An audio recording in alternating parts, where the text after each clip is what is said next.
Hello everyone, welcome to PP Civil Services. This is Prasant Kumar and this is about me. You can read it. Today I am going to present you a concept of economy that is GDP at factor cost and GDP at market price. Okay, so मैं आपको इसके बारे में detail में पढ़ाऊंगा. पहले इससे पहले फैक्टर कॉस्ट और आपका जो है मार्केट प्राइस से पहले मैं क्या करना चाह रहा हूँ आपको कि थोड़ा सा जीडीपी के बारे में थोड़ा ओवरव्यू देना चाह रहा हूँ. और जीडीपी के बारे में मैंने काफ़ी डिटेल में एक वीडियो बनाया है. उसका लिंक जो है डिस्क्रिप्शन में दिया है. आप उसको पहले ज़रूर देखिएगा, आपको बहुत अच्छे से समझ में आएगा. जीडीपी क्या है? ग्रोस डोमेस्टिक प्रोडक्ट, मतलब टोटल डोमेस्टिक लेवल की प्रोडक्शन की बात करता है ये. ये आपकी डेफिनेशन है. It is monetary value of all final goods and services produce in domestic territory of a given financial year. Okay. So ये बात क्या करता है कि 1 ईयर के अंदर ये मान के चलिए कि ये इंडिया की क्या टेरिटरी है. इस टेरिटरी के अंदर क्या हुआ कि जो भी प्रोडक्शन हुआ, ठीक है, प्रोडक्शन और सर्विस हुआ, उसकी जो वैल्यू आएगी, वैल्यू किस में होनी चाहिए? मनी वैल्यू, मतलब कि वही क्या होगा? आपका जीडीपी होगा. अब इसको हम यहाँ एग्जाम्पल के थ्रू समझते हैं. इसी मॉनेटरी वैल्यू, जो मॉनेटरी वैल्यू है, ये जो मॉनेटरी वैल्यू आएगी यही जीडीपी होगा. तो देखो कैसे निकालते हैं मॉनेटरी वैल्यू. ये मैंने ड्रॉ किया है डोमेस्टिक टेरिटरी, ठीक है. अब ये इंडिया की डोमेस्टिक टेरिटरी है. इसके अंदर क्या है कि बहुत सारे प्रोडक्शन होते हैं, एसी, फ्रिज, कूलर, एटीसी, बहुत सारे प्रोडक्शन होते हैं. बट मैं सिर्फ ये समझने के लिए क्या कर रहा हूँ, सिर्फ इसके अंदर जो प्रोडक्शन हो रहा है वो हम मान के चलिए कि सिर्फ जो आपने सुना होगा माजा, मैंगो माजा, तो सिर्फ मैं उसका प्रोडक्शन करा रहा हूँ, ठीक है. यहाँ पर देखिए मैंगो माजा का प्रोडक्शन हो रहा है, जिसकी कॉस्ट क्या है? 40 रुपीज़ कॉस्ट है. तो आप मान के चलिए कि एक ईयर में क्या हुआ कि सिर्फ जो मैंगो माजा का प्रोडक्शन हो रहा है जिसकी कॉस्ट 40 रुपीज़ है, तो 10 माजा का प्रोडक्शन हुआ. 10 माजा का प्रोडक्शन हुआ तो टोटल कॉस्ट कितनी आएगी इसकी? 400 आएगी. तो जो 400 आया तो ये क्या आया कि ये आया टोटल प्रोडक्शन की जो वैल्यू आई है, ठीक है, टोटल प्रोडक्शन की जो मनी वैल्यू आई है वो क्या है? 400. और यही 400 आपका मॉनेटरी वैल्यू जो है, इसी को मॉनेटरी वैल्यू कहते हैं. और ये जो मॉनेटरी वैल्यू आया ना 400, यही आपका क्या होता है? इसी को जीडीपी बोलते हैं, ठीक है. तो आप ये बोल सकते हो जीडीपी कितना आया है? 400, ठीक है. और जो जीडीपी आ रहा है ना ये, तो ये 400 आ रहा है, तो इसके अंदर क्या है? हम इसको ये बोल सकते हैं जीडीपी एट मार्केट प्राइस, ठीक है. आप ये डायरेक्ट बोलो जीडीपी बोलो या जीडीपी एट मार्केट प्राइस बोलो, तब भी आपका ये 400 ही होगा, ठीक है. अभी अभी आप थोड़ा सा फर्दर और स्लाइड में देखेंगे, आपको और क्लैरिटी आएगी, ठीक है. यहाँ दे रखा है 10 माजा बोतल प्रोड्यूस हुए, जिसकी कॉस्ट जो है 400 आई है, उसी को मॉनेटरी वैल्यू कहते हैं. अब क्या है? GDP at factor cost.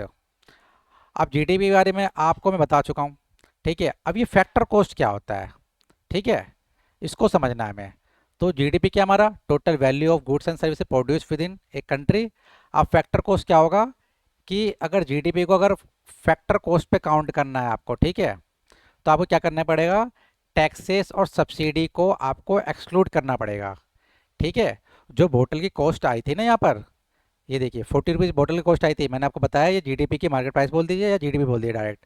जो कॉस्ट आई ना 40 रुपीज़, तो ये जो कॉस्ट को जो आपको मिल रही है, ये मार्केट में आपको 40 रुपीज़ की मिल रही है. तो इसके अंदर क्या है? टैक्सेस और सब्सिडी दोनों इंक्लूड है, ठीक है. इसके अंदर क्या है? टैक्सेस और सब्सिडी दोनों इंक्लूड है, ठीक है. अब ये क्या करेंगे? यदि हम इसको एक्सक्लूड कर देंगे, टैक्स और सब्सिडी को एक्सक्लूड कर देंगे, तो अब आ जाएगा हमारा जीडीपी एट फैक्टर कॉस्ट. यहाँ देखिए ये जो है 35 रुपीज़ का हो रहा है. मतलब ये क्या आ रहा है? फैक्टर कॉस्ट ही निकाल लें सिर्फ. मतलब फैक्टर कॉस्ट का मतलब था कि जो भी प्रोडक्शन में आपकी लागत लगी है, ठीक है, सिर्फ उसी की बात करता है फैक्टर कॉस्ट. जो आपकी लागत लगी है, इस माजा को बनाने में लागत लगी है 35 रुपये, ठीक है, 35 रुपीज़. ना इसमें टैक्सेस है ना सब्सिडी है, ये दोनों एक्सक्लूड कर दिया गया है. तो 35 जो आया ना आपका, ये आया जीडीपी एट फैक्टर कॉस्ट, ठीक है. सो अब यहाँ देखते हैं फैक्टर कॉस्ट क्या होता है. What is the factor and what is the factor cost, मतलब कि कॉस्ट. तो यहाँ पे देखिए किसी प्रोडक्शन करने के लिए आपको ये चार जो हैं कंपोनेंट, ये चार मतलब कि चार थिंग्स की आपको जरूरत पड़ेगी. पहला आपको लैंड हो गया, दूसरा आपको लेबर हो गया, तीसरा कैपिटल की जरूरत पड़ेगी, और चौथा आपको एंटरप्रेन्योरशिप की जरूरत पड़ेगी. क्योंकि प्रोडक्शन करने के लिए आपको लैंड चाहिए. आप प्रोड्यूस कहाँ करोगे? लैंड पे करोगे ना.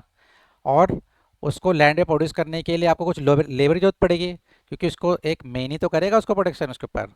और आपको फिर मनी भी चाहिए, जो कैपिटल हो गया आपका। ठीक है।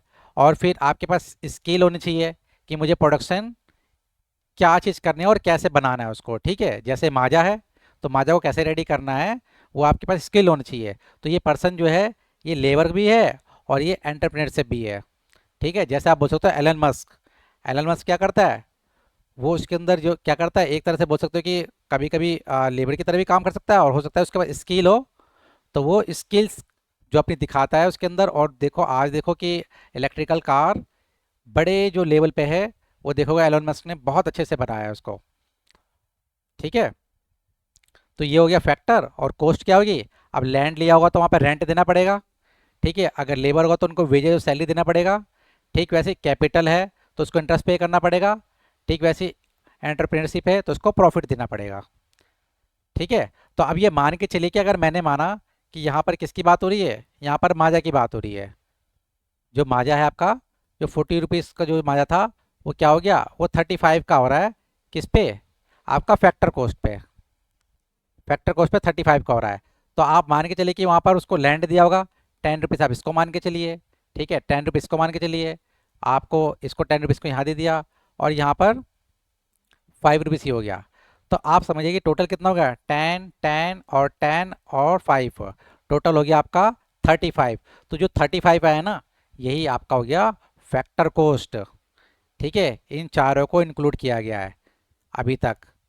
ठीक है, ये 40 रुपीज़ जो आया मार्केट प्राइस पे आया है, इसमें क्या होता है, एक्सक्लूड हो जाता है, इसको बाहर कर देते हैं हम, ये चारों फैक्टर कॉस्ट को। ठीक है, ये फैक्टर कॉस्ट में एक्सक्लूड हो जाता है।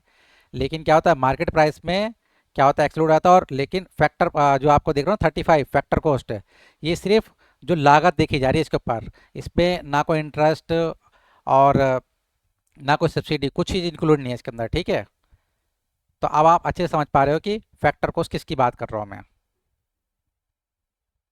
सो यहाँ पर फॉर्मूला दे रखा है, जीडीपी एट फैक्टर कॉस्ट। ठीक है, तो अब क्या होगा, कैसे निकालोगे जीडीपी एट फैक्टर कॉस्ट पे, तो जो जीडीपी एट मार्केट प्राइस था, ठीक है, उसमें से इनडायरेक्ट टैक्स को माइनस कर दोगे और सब्सिडी को प्लस कर दोगे, तो क्या आ जाएगा आपका जीडीपी एट फैक्टर कॉस्ट। जैसे कि इनडायरेक्ट टैक्स क्या हो सकता है आपका, वेट, एक्साइज ड्यूटी। तो यहाँ पर जो जीडीपी जो मार्केट प्राइस था मैंने आपको बताया था, उसको चाहे जीडीपी बोलो या जीडीपी एट मार्केट प्राइस बोलो। जैसे कि उसकी कॉस्ट कितनी थी, 40 रुपीज़ थी माजा की। उसमें से आपका क्या है, वो 35 का हो गया था, जो आया था टोटल कितना आया था, 35 रुपीज़ का था। ठीक है, फैक्टर को कितना 35।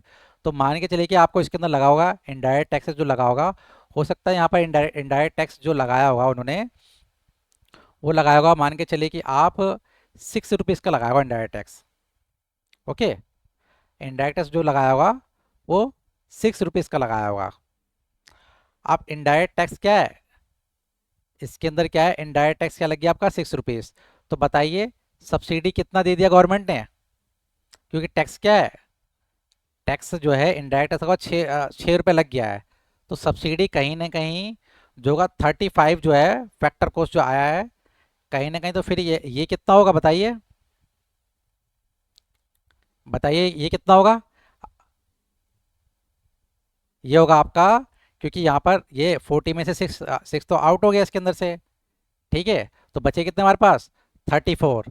अब 34 में ये कितना आ रहा है, यहाँ पर 35 का आ रहा है ना, तो सब्सिडी कितने की दे दी उन्होंने, सब्सिडी मान के चलिए कि आप 1 रुपीज़ की दे दी।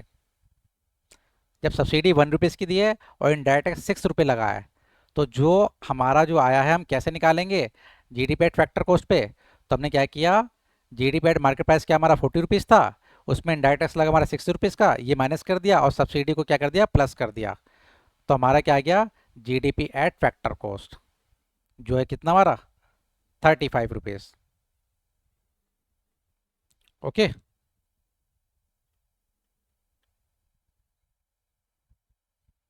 तो यहाँ देखिए ये 40 रुपीज़ आ रहा है, और ये 40 रुपीज़ क्या है, ये आपका क्या है, जो वैल्यू है मार्केट प्राइस है। ठीक है, जीडीपी एट मार्केट प्राइस। अब जीडीपी एट मार्केट प्राइस देख लेता हूँ, डेफिनेशन सेम है यहाँ पर, it measures total value of goods and services produce with in a country.